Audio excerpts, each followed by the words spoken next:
हाँ जी, स्वागत है जी ਤੁਹਾਡਾ ਸਾਰਿਆਂ ਦਾ ਸਾਡੇ YouTube channel exam study with job alert ਤੇ। So child development and pedagogy Punjab TET exam ਅਗਲਾ ਨਵਾਂ ਟੌਪਿਕ ਸਟਾਰਟ ਕਰਨ ਜਾ ਰਹੇ ਹਾਂ, ਇਸ ਦੇ ਨਾਲ ਬਣਦੇ ਜੋ ਕੁਐਸਚਨ ਨੇ ਤੁਹਾਨੂੰ ਪ੍ਰੋਵਾਈਡ ਕਰਾਂਗੇ। ਸੋ ਟੌਪਿਕ ਹੈ ਜਿਹੜਾ ਸਿੱਖਿਆ ਲਈ ਮੁਲਾਂਕਣ, ਸਿੱਖਿਆ ਤੇ ਮੁਲਾਂਕਣ ਦੇ ਵਿਚਕਾਰ ਅੰਤਰ, ਪਾਠਸ਼ਾਲਾ ਆਧਾਰਿਤ ਮੁਲਾਂਕਣ, ਲਗਾਤਾਰ ਅਤੇ ਵਿਆਪਕ ਮੁਲਾਂਕਣ, ਪਰਿਪੇਖ ਅਤੇ ਅਭਿਆਸ। ਇਸ ਟੌਪਿਕ ਨਾਲ ਸੰਬੰਧਿਤ ਜੋ ਵੀ ਪ੍ਰਸ਼ਨ ਬਣਨਗੇ ਉਹ ਤੁਹਾਨੂੰ ਇਸ ਵੀਡੀਓ ਦੇ ਵਿੱਚ ਪ੍ਰੋਵਾਈਡ ਕਰਾਂਗੇ। ਬਾਕੀ ਇਹ PDF ਨੋਟਿਸ ਅਗਰ ਤੁਸੀਂ ਡਾਊਨਲੋਡ ਕਰਨਾ ਚਾਹੁੰਦੇ ਹੋ ਤਾਂ ਸਾਈਟ 'ਤੇ ਜਾ ਕੇ ਡਾਊਨਲੋਡ ਕਰ ਸਕਦੇ ਹੋ। ਸਾਈਟ ਦਾ ਲਿੰਕ ਵੀਡੀਓ ਦੀ ਡਿਸਕ੍ਰਿਪਸ਼ਨ ਦੇ ਵਿੱਚ ਦਿੱਤਾ ਹੋਇਆ, ਜਿੱਥੇ ਤੁਹਾਨੂੰ ਪੈਡਾਗੋਜੀ, ਇੰਡੀਅਨ ਪੋਲਿਟੀ, ਹਿਸਟਰੀ ਅਤੇ ਹੋਰ ਸਬਜੈਕਟ ਜਿਵੇਂ ਕਿ ਮਾਸਟਰ ਕੇਡਰ ਦਾ ਜੋ ਵੈਕੈਂਸੀਆਂ ਆਊਟ ਹੋਣਗੀਆਂ, ਸੋ ਉਹਨਾਂ ਦੇ ਹਿਸਟਰੀ, ਪੋਲਿਟੀ ਸਾਰੇ ਨੋਟਿਸ ਹੈ ਜਿਹੜੇ ਉਹ ਅਵੇਲੇਬਲ ਨੇ। ਤਾਂ ਸਾਈਟ ਤੋਂ ਡਾਊਨਲੋਡ ਤੁਸੀਂ ਕਰ ਸਕਦੇ ਹੋ। ਸਾਈਟ ਦਾ ਲਿੰਕ ਹੈ ਜਿਹੜੇ ਵੀਡੀਓ ਦੀ ਡਿਸਕ੍ਰਿਪਸ਼ਨ ਦੇ ਵਿੱਚ ਦਿੱਤਾ ਹੋਇਆ। ਤਾਂ ਸਟਾਰਟ ਕਰਦੇ ਹਾਂ ਜੀ ਅਗਲੇ ਨਵੇਂ ਟੌਪਿਕ ਦੇ ਨਾਲ, ਅਗਲੇ ਨਵੇਂ ਪ੍ਰਸ਼ਨ ਉੱਤਰ। ਤਾਂ ਇਸ ਟੌਪਿਕ 'ਤੇ ਬਣਦਾ ਕੁਐਸਚਨ ਹੈ, ਕਿਹੜਾ ਨਿਰੰਤਰ ਅਤੇ ਵਿਆਪਕ ਮੁਲਾਂਕਣ ਦਾ ਕਾਰਜ ਨਹੀਂ ਹੁੰਦਾ? ਤਾਂ ਉਹ ਹੁੰਦਾ ਜੀ ਸਿੱਖਿਆ ਦੇ ਖੇਤਰ ਵਿੱਚ ਨਵੀਨਤਾ ਲਿਆਉਣਾ। ਇਹ ਨਿਰੰਤਰ ਅਤੇ ਵਿਆਪਕ ਮੁਲਾਂਕਣ ਦਾ ਕਾਰਜ ਨਹੀਂ ਹੈ।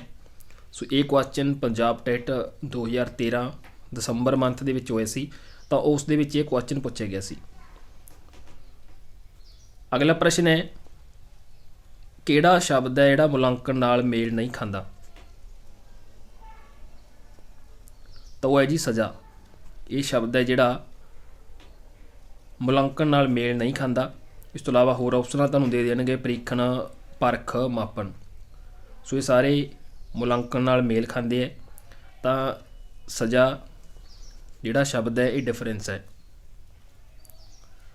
ਅਗਲਾ ਪ੍ਰਸ਼ਨ ਹੈ, ਖੋਜ ਅਤੇ ਪ੍ਰਯੋਗਸ਼ਾਲਾ ਵਿਧੀ ਦੁਆਰਾ ਨਿਮਨਲਿਖਤ ਵਿੱਚੋਂ। ਤਾਂ ਬਿਲਕੁਲ ਸ਼ਾਰਟ ਦੇ ਵਿੱਚ ਇੱਦਾਂ ਦੀ ਤੁਹਾਨੂੰ ਜਿਹੜੇ ਐਗਜ਼ਾਮ ਦੇ ਵਿੱਚ ਕੁਐਸਚਨ ਪੁੱਛੇ ਜਾਂਦੇ ਆ। ਖੋਜ ਅਤੇ ਪ੍ਰਯੋਗਸ਼ਾਲਾ ਦੇ ਵਿਧੀ ਹੈ ਜੋ, ਇਸ ਦੁਆਰਾ ਨਿਮਨਲਿਖਤ ਵਿੱਚੋਂ ਸਮਾਜਿਕ ਵਿਸ਼ਾ ਆਏਗਾ ਜਾਂ ਆਨਸਰ। ਇੱਕ ਟੈਸਟ ਮੰਨਣਯੋਗ ਹੈ ਜੇਕਰ, ਅੱਗੇ ਡੈਸ਼ ਪਾ ਦਿੱਤੀ ਜਾਂਦੀ ਹੈ ਡਾਟਸ ਲਗਾ ਕੇ। ਇਹਦਾ ਆਨਸਰ ਆਏਗਾ ਉਹੀ ਮਾਪਦਾ ਹੈ ਜੋ ਉਹ ਮਾਪਣ ਦਾ ਦਾਅਵਾ ਕਰਦਾ ਹੈ, ਤਾਂ ਹੀ ਇੱਕ ਟੈਸਟ ਹੈ ਜਿਹੜਾ ਮੰਨਣਯੋਗ ਹੁੰਦਾ ਹੈ।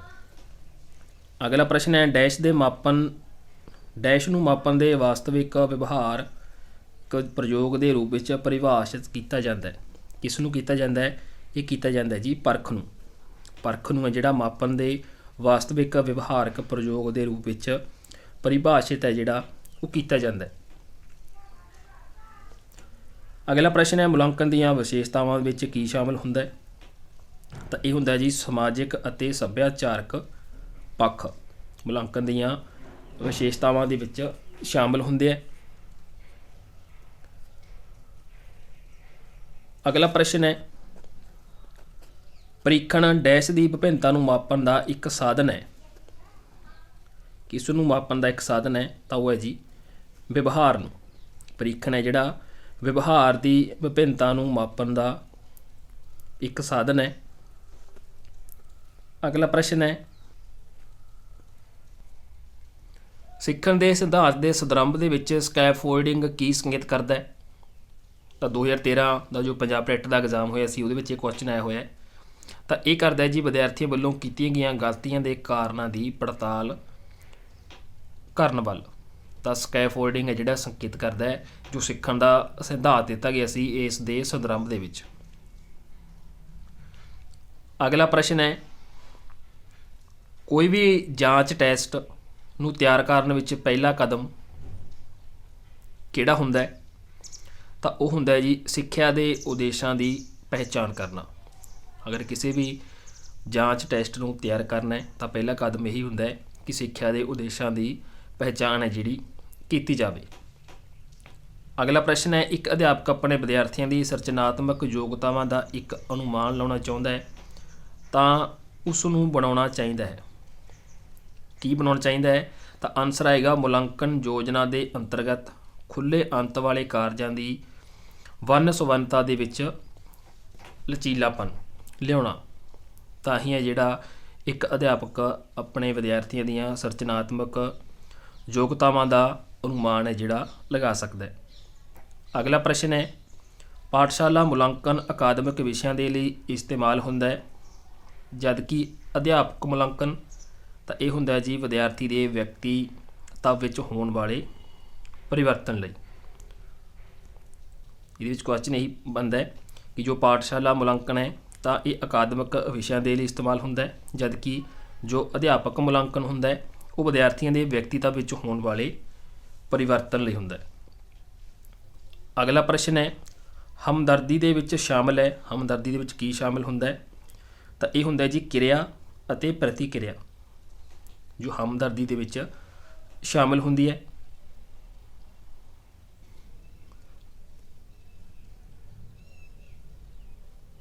ਅਗਲਾ ਪ੍ਰਸ਼ਨ ਹੈ, ਪ੍ਰਯੋਗਾਂ ਵਿੱਚ ਵਿਦਿਆਰਥੀਆਂ ਦੇ ਪ੍ਰਦਰਸ਼ਨ ਦਾ ਮੁਲਾਂਕਣ ਕਰਨ ਦਾ ਉਪਯੁਕਤ ਰੂਪ ਕੀ ਹੁੰਦਾ ਹੈ?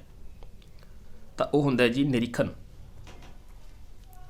ਜੋ ਪ੍ਰਯੋਗਾਂ ਦੇ ਵਿੱਚ ਵਿਦਿਆਰਥੀ ਪ੍ਰਦਰਸ਼ਨ ਕਰਦੇ ਨੇ, ਅਗਰ ਉਹਨਾਂ ਦਾ ਮੁਲਾਂਕਣ ਕਰਨਾ ਹੈ ਤਾਂ ਉਸ ਦਾ ਉਪਯੁਕਤ ਰੂਪ ਹੈ ਜਿਹੜਾ ਨਿਰੀਖਣ ਹੁੰਦਾ ਹੈ। ਨਿਰੀਖਣ ਕਰਕੇ ਹੀ ਉਹਨਾਂ ਦੇ ਜੋ ਵਿਦਿਆਰਥੀਆਂ ਵੱਲੋਂ ਪ੍ਰਦਰਸ਼ਨ ਕੀਤਾ ਗਿਆ ਉਹਨਾਂ ਦਾ ਮੁਲਾਂਕਣ ਹੈ ਜਿਹੜਾ ਕੀਤਾ ਜਾ ਸਕਦਾ ਹੈ।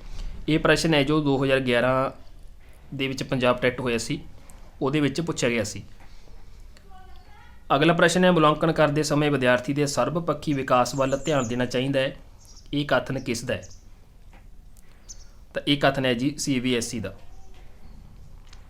ਕਿ ਮੁਲਾਂਕਣ ਜਦੋਂ ਆਪਾਂ ਮੁਲਾਂਕਣ ਕਰਦੇ ਹਾਂ ਤਾਂ ਇਸ ਸਮੇਂ ਵਿਦਿਆਰਥੀ ਦੇ ਸਰਬਪੱਖੀ ਵਿਕਾਸ ਵੱਲ ਧਿਆਨ ਹੈ ਜਿਹੜਾ ਦੇਣਾ ਚਾਹੀਦਾ ਹੈ। ਸੋ ਇਹ ਕਥਨ ਕੋਮਿਆਂ ਦੇ ਵਿੱਚ ਬੰਦ ਹੁੰਦੇ ਨੇ ਅਤੇ ਅਕਸਰ ਐਗਜ਼ਾਮ ਦੇ ਵਿੱਚ ਕੁਐਸਚਨ ਪੁੱਛ ਲਏ ਜਾਂਦੇ ਨੇ। ਅਗਲਾ ਪ੍ਰਸ਼ਨ ਹੈ, ਕਿਹੜਾ ਸਰਚਨਾਤਮਕ ਪਹੁੰਚ ਵਿਧੀ ਦਾ ਇੱਕ ਲੱਛਣ ਹੈ?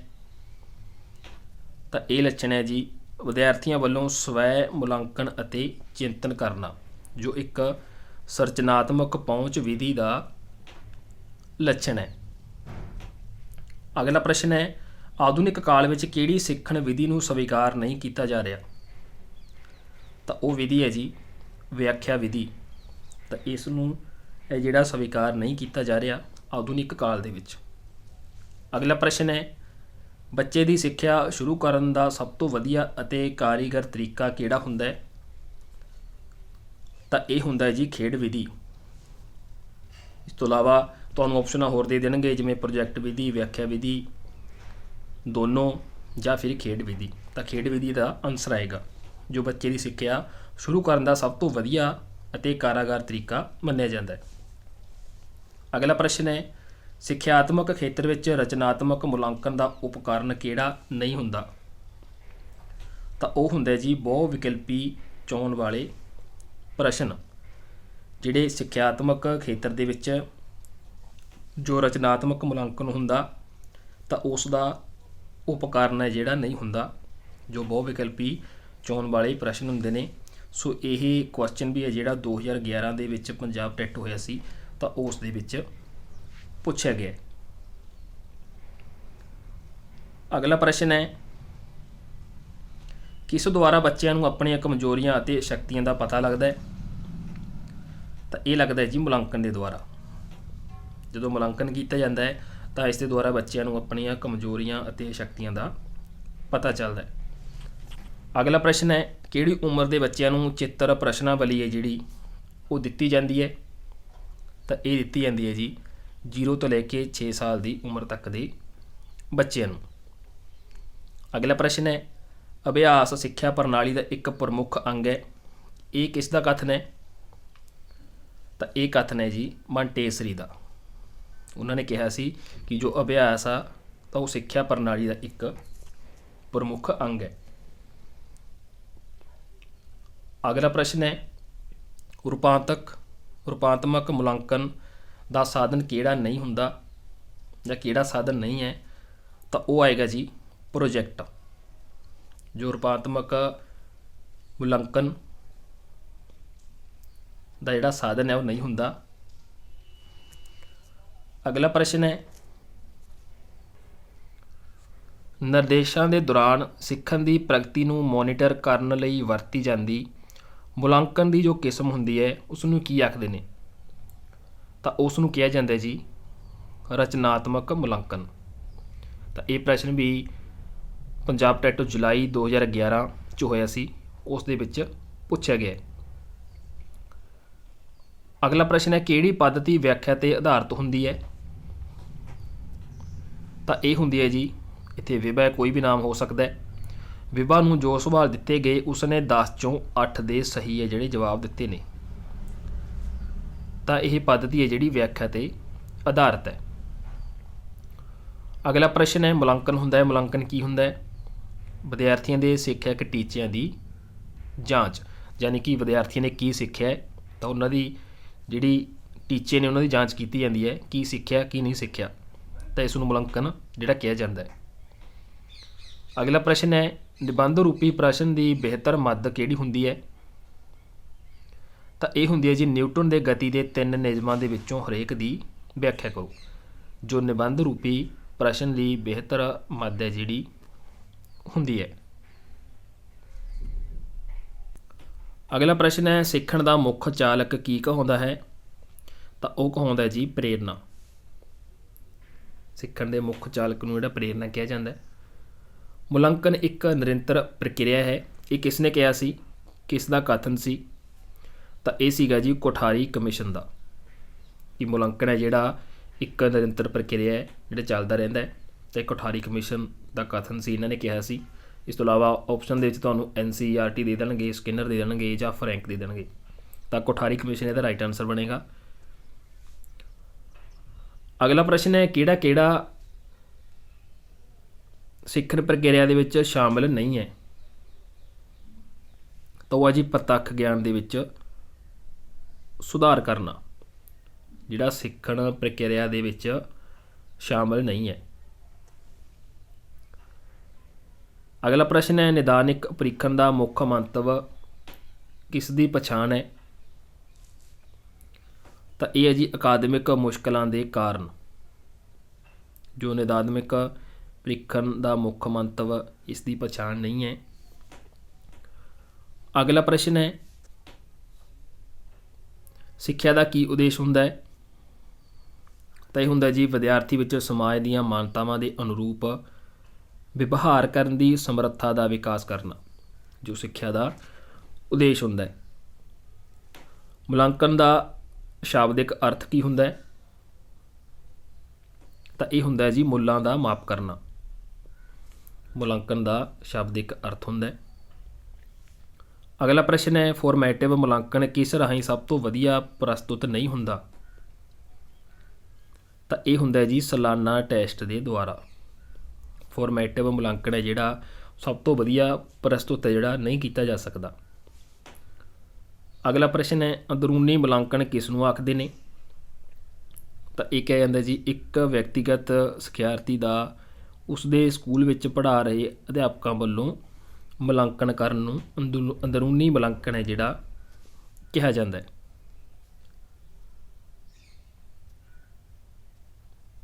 ਅਗਲਾ ਪ੍ਰਸ਼ਨ ਹੈ ਨਿਰਣਾਤਮਕ ਮੁਲਾਂਕਣ ਦਾ ਮੁਹਾਂਦਰਾ ਕੀ ਹੁੰਦਾ ਹੈ? ਤਾਂ ਜਿਹੜਾ ਨਿਰਣਾਤਮਕ ਮੁਲਾਂਕਣ ਹੁੰਦਾ ਹੈ ਇਹ ਵਿਦਿਆਰਥੀਆਂ ਦੇ ਕਾਰਜ ਦਾ ਮੁਲਾਂਕਣ ਕਰਨ ਲਈ ਸਭ ਤੋਂ ਵਧੀਆ ਪਰੰਪਰਕ ਢੰਗ ਹੁੰਦਾ ਹੈ। ਤਾਂ ਇਹੀ ਨਿਰਣਾਤਮਕ ਮੁਲਾਂਕਣ ਦਾ ਮੁਹਾਂਦਰਾ ਹੁੰਦਾ, ਜੋ ਵਿਦਿਆਰਥੀਆਂ ਦੁਆਰਾ ਕਾਰਜ ਕੀਤੇ ਜਾਂਦੇ ਹੈ ਤਾਂ ਉਹਨਾਂ ਦਾ ਮੁਲਾਂਕਣ ਕਰਨ ਲਈ ਸਭ ਤੋਂ ਵਧੀਆ ਢੰਗ ਹੁੰਦਾ ਜਿਹੜਾ ਨਿਰਣਾਤਮਕ ਮੁਲਾਂਕਣ ਹੁੰਦਾ ਹੈ। ਅਗਲਾ ਪ੍ਰਸ਼ਨ ਹੈ CCE ਵਿੱਚ ਰਚਨਾਤਮਕ ਅਤੇ ਸੰਕਲਾਤਮਕ ਦਾ ਕੁੱਲ ਜੋੜ ਕਿੰਨਾ ਹੁੰਦਾ ਹੈ? ਤਾਂ ਇਹ ਹੁੰਦਾ ਜੀ ਕ੍ਰਮਵਾਰ 40% ਅਤੇ 60%। ਅਗਲਾ ਪ੍ਰਸ਼ਨ ਹੈ ਕਿਹੜੇ ਕਮਿਸ਼ਨ ਦੀ ਇਹ ਧਾਰਨਾ ਹੈ ਕਿ ਮੁਲਾਂਕਣ ਇੱਕ ਲਗਾਤਾਰ ਚੱਲਣ ਵਾਲੀ ਪ੍ਰਕਿਰਿਆ ਹੈ, ਕਿ ਮੁਲਾਂਕਣ ਹੈ ਜਿਹੜਾ ਲਗਾਤਾਰ ਚੱਲਦਾ ਰਹਿੰਦਾ ਹੈ? ਤਾਂ ਇਹ ਧਾਰਨਾ ਹੈ ਜੀ ਮੁਦਾਲੀਅਰ ਕਮਿਸ਼ਨ ਦੀ। ਅਗਲਾ ਪ੍ਰਸ਼ਨ ਹੈ ਮੁਲਾਂਕਣ ਦਾ ਖੇਤਰ ਹੁੰਦਾ ਹੈ? ਤਾਂ ਮੁਲਾਂਕਣ ਦਾ ਖੇਤਰ ਜਿਹੜਾ ਵਿਸ਼ਾਲ ਹੁੰਦਾ ਹੈ। ਮੁਲਾਂਕਣ ਦੀਆਂ ਵਿਸ਼ੇਸ਼ਤਾਵਾਂ ਦੇ ਵਿੱਚ ਕੀ ਸ਼ਾਮਲ ਹੁੰਦਾ ਹੈ? ਤਾਂ ਇਹ ਹੁੰਦਾ ਜੀ ਗੁਣਾਤਮਿਕਤਾ ਅਤੇ ਪਰਿਮਾਣਿਕਤਾ, ਜੋ ਮੁਲਾਂਕਣ ਦੀਆਂ ਵਿਸ਼ੇਸ਼ਤਾਵਾਂ ਦੇ ਵਿੱਚ ਸ਼ਾਮਿਲ ਹੁੰਦਾ ਹੈ। ਅਗਲਾ ਪ੍ਰਸ਼ਨ ਹੈ ਮਾਪਣ ਅਨੁਦੇਸ਼ਨਾਤਮਕ ਪ੍ਰਕਿਰਿਆ ਦੇ ਕਿਸੇ ਵੀ ਪੱਖ ਦੀ ਡੈਸ਼ ਪ੍ਰਗਟ ਕਰਦਾ ਹੈ? ਤਾਂ ਇਹ ਕਰਦਾ ਹੈ ਜੀ ਤੋਲ, ਨਾਪ ਤੋਲ ਜੋ ਹੁੰਦਾ ਹੈ। ਇਸ ਤੋਂ ਇਲਾਵਾ ਕੁਐਸਚਨ ਦੇ ਵਿੱਚ ਸੰਖਿਆ, ਮਾਤਰਾ ਜਾਂ ਮੁੱਲ ਤੁਹਾਨੂੰ ਇਹ ਵੀ ਦੇ ਦੇਣਗੇ 4 ਆਪਸ਼ਨਾਂ ਦੇ ਵਿੱਚ ਇੱਕ ਦੇ ਦੇਣਗੇ ਤੋਲ। ਤਾਂ ਜਿਹੜਾ ਮਾਪਨ ਅਨੁਦੇਸ਼ਨਾਤਮਕ ਪ੍ਰਕਿਰਿਆ ਹੈ ਇਹ ਕਿਸੇ ਵੀ ਪੱਖ ਦੀ ਜਿਹੜੀ ਤੋਲ ਹੈ ਉਹ ਪ੍ਰਗਟ ਕਰਦਾ ਹੈ। ਅਗਲਾ ਪ੍ਰਸ਼ਨ ਹੈ ਅਧਿਆਪਨ ਮਾਪਨ ਪਰਖ ਮੁਲਾਂਕਣ ਦਾ ਪ੍ਰਯੋਗ ਕਰਦਾ ਹੈ। ਤਾਂ ਇਹ ਕਰਦਾ ਜੀ ਵਿਦਿਆਰਥੀ ਦੇ ਵਿਅਕਤੀਗਤ ਪ੍ਰਦਰਸ਼ਨ ਅਤੇ ਪ੍ਰਗਤੀ ਨੂੰ ਮਾਪਣ ਦੇ ਲਈ। ਅਧਿਆਪਨ ਹੈ ਜਿਹੜਾ ਮਾਪਨ ਪਰਖ ਮੁਲਾਂਕਣ ਦਾ ਪ੍ਰਯੋਗ ਹੈ ਜਿਹੜਾ ਕਰਦਾ ਹੈ। ਅਗਲਾ ਪ੍ਰਸ਼ਨ ਹੈ ਕਿਸ ਦਾ ਕਥਨ ਹੈ ਕਿ ਮੁਲਾਂਕਣ ਹੈ ਜਿਹੜਾ ਲਗਾਤਾਰ ਪ੍ਰਕਿਰਿਆ ਹੈ ਜਿਹੜੀ ਉਦੇਸ਼ ਨਿਰਧਾਰਿਤ ਕਰਦੀ ਹੈ। ਤਾਂ ਇਹ ਕਥਨ ਹੈ ਜੀ NCERT ਦਾ। ਜਿਹੜੀ ਮੁਲਾਂਕਣ ਹੈ ਉਹ ਲਗਾਤਾਰ ਪ੍ਰਕਿਰਿਆ ਹੈ ਅਤੇ ਉਦੇਸ਼ ਨਿਰਧਾਰਿਤ ਕਰਦੀ ਹੈ। ਅਗਲਾ ਪ੍ਰਸ਼ਨ ਹੈ ਵਿਆਪਕ ਮੁਲਾਂਕਣ ਕਿੰਨੇ ਪ੍ਰਕਾਰ ਦਾ ਹੁੰਦਾ। ਤਾਂ ਇਹ ਇੱਕੋ ਹੀ ਪ੍ਰਕਾਰ ਦਾ ਹੁੰਦਾ ਨਿਬੰਧਾਤਮਕ ਪ੍ਰਸ਼ਨ ਇਸ ਨੂੰ ਕਿਹਾ ਜਾਂਦਾ ਹੈ। ਅਗਲਾ ਪ੍ਰਸ਼ਨ ਹੈ ਅੰਦਰੂਨੀ ਮੁਲਾਂਕਣ ਦੀ ਕੀ ਲੋੜ ਅਤੇ ਮਹੱਤਵ ਹੁੰਦਾ ਹੈ। ਤਾਂ ਇਹ ਹੁੰਦਾ ਜੀ ਵਿਦਿਆਰਥੀਆਂ ਦੀ ਯੋਗਤਾ ਪ੍ਰਗਟ ਕਰਨਾ। ਅੰਦਰੂਨੀ ਮੁਲਾਂਕਣ ਦੀ ਲੋੜ ਅਤੇ ਮਹੱਤਵ ਹੁੰਦਾ ਹੈ ਕਿ ਇਹ ਵਿਦਿਆਰਥੀ ਹੁੰਦੇ ਨੇ ਜੋ ਉਹਨਾਂ ਦੀ ਯੋਗਤਾ ਪ੍ਰਗਟ ਕਰਦਾ ਹੈ। ਅਗਲਾ ਪ੍ਰਸ਼ਨ ਹੈ ਅਧਿਆਪਕ ਨੂੰ ਰਾਸ਼ਟਰ ਨਿਰਮਾਤਾ ਕਿਉਂ ਕਿਹਾ ਜਾਂਦਾ ਹੈ। ਤਾਂ ਇਹਦਾ ਆਨਸਰ ਹੈ ਜੀ ਅਧਿਆਪਕ ਆਪਣੇ ਵਿਦਿਆਰਥੀਆਂ ਨੂੰ ਰਾਸ਼ਟਰ ਨਿਰਮਾਤਾ ਦੇ ਯੋਗ ਬਣਾਉਂਦਾ ਹੈ, ਇਸ ਕਰਕੇ ਅਧਿਆਪਕ ਨੂੰ ਰਾਸ਼ਟਰ ਨਿਰਮਾਤਾ ਜਿਹੜਾ ਕਿਹਾ ਜਾਂਦਾ ਹੈ। ਅਗਲਾ ਪ੍ਰਸ਼ਨ ਹੈ ਸਿੱਖਿਅਕ ਦਾ ਮੁੱਖ ਕੰਮ ਕੀ ਹੁੰਦਾ ਹੈ। ਤਾਂ ਵਿਦਿਆਰਥੀਆਂ ਦੇ ਵਿਅਕਤੀਤਵ ਦਾ ਹਰ ਪਾਸੋਂ ਵਿਕਾਸ ਕਰਨਾ ਸਿੱਖਿਅਕ ਦਾ ਮੁੱਖ ਕੰਮ ਹੈ ਜਿਹੜਾ ਹੁੰਦਾ ਹੈ। ਅਗਲਾ ਪ੍ਰਸ਼ਨ ਹੈ CCE ਵਿੱਚ ਰਚਨਾਤਮਕ ਅਤੇ ਸੰਕਲਾਤਮਕ ਮੁਲਾਂਕਣ ਦਾ ਕੁੱਲ ਜੋੜ ਕਿੰਨਾ ਹੁੰਦਾ ਹੈ। ਇਹ ਕੁਐਸਚਨ ਦੁਬਾਰਾ ਰਿਪੀਟ ਹੋਇਆ ਹੈ। ਕ੍ਰਮਵਾਰ 40 ਅਤੇ 60%। ਸੋ ਦੋਸਤੋ ਇਹ ਇਸ ਟੌਪਿਕ ਨਾਲ ਸੰਬੰਧਿਤ ਮਹੱਤਵਪੂਰਨ ਪ੍ਰਸ਼ਨ ਉੱਤਰ ਸੀਗੇ ਜੋ ਇਸ ਟੌਪਿਕ ਦੇ ਅਕੋਰਡਿੰਗ ਬਣਦੇ ਸੀ। ਇਸ ਤੋਂ ਬਾਹਰ ਇਸ ਦੇ ਟੌਪਿਕ ਦੇ ਅਕੋਰਡਿੰਗ ਜਿਹੜੇ ਉਹ ਕੁਐਸਚਨ ਨਹੀਂ ਬਣਦੇ। ਸੋ ਇਹ ਕੁਐਸਚਨ ਤੁਹਾਨੂੰ ਪ੍ਰੋਵਾਈਡ ਕੀਤੇ ਹੈ। ਸੋ ਅਗਲਾ ਨਵਾਂ ਟੌਪਿਕ ਹੈ ਜਿਹੜਾ ਕੱਲ੍ਹ ਨੂੰ ਤੁਹਾਨੂੰ ਲੈ ਕੇ ਆਵਾਂਗੇ। ਜਿੰਨੇ ਵੀ ਉਹਦੇ ਨਾਲ ਸੰਬੰਧਿਤ ਕੁਐਸਚਨ ਬਣਨਗੇ ਅਤੇ ਜਿੰਨੇ ਵੀ ਪੁਰਾਣੇ ਪੇਪਰਾਂ ਦੇ ਵਿੱਚ ਕੁਐਸਚਨ ਪੁੱਛੇ ਗਏ ਸਾਰੇ ਰਿਪੀਟ ਕਰਵਾ ਦੇਵਾਂਗੇ। ਸੋ ਵੀਡੀਓ ਚੰਗੀ ਲੱਗੇ ਲਾਈਕ ਕਮੈਂਟ ਅਤੇ ਅੱਗੇ ਸ਼ੇਅਰ ਜ਼ਰੂਰ ਕਰ ਦਿਆ ਕਰੋ।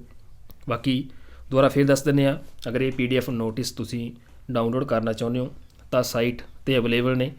ਸਾਈਟ ਦਾ ਲਿੰਕ ਜਿਹੜੇ ਇਸ ਵੀਡੀਓ ਦੀ ਡਿਸਕ੍ਰਿਪਸ਼ਨ ਵਿੱਚ ਤੁਹਾਨੂੰ ਮਿਲ ਜਾਏਗਾ। ਸਾਈਟ ਓਪਨ ਕਰਕੇ PDF ਨੋਟਿਸ ਹੈ ਜਿਹੜੇ ਤੁਸੀਂ ਡਾਊਨਲੋਡ ਕਰ ਸਕਦੇ ਹੋ ਅਤੇ ਆਪਣੇ ਪ੍ਰਿੰਟ ਕਢਵਾ ਕੇ ਖੁਦ ਵੀ ਰੀਡ ਕਰ ਸਕਦੇ ਹੋ ਅਤੇ ਚੈਨਲ ਥਰੂ ਵੀ ਰੀਡ ਕਰ ਸਕਦੇ ਹੋ। ਸੋ ਮਿਲਦੇ ਹਾਂ ਜੀ ਅਗਲੇ ਨਵੇਂ ਭਾਗ ਦੇ ਵਿੱਚ ਅਗਲੇ ਨਵੇਂ ਪ੍ਰਸ਼ਨਾਂ ਦੇ ਨਾਲ। ਉਦੋਂ ਤੱਕ ਲਈ ਧੰਨਵਾਦ ਜੀ।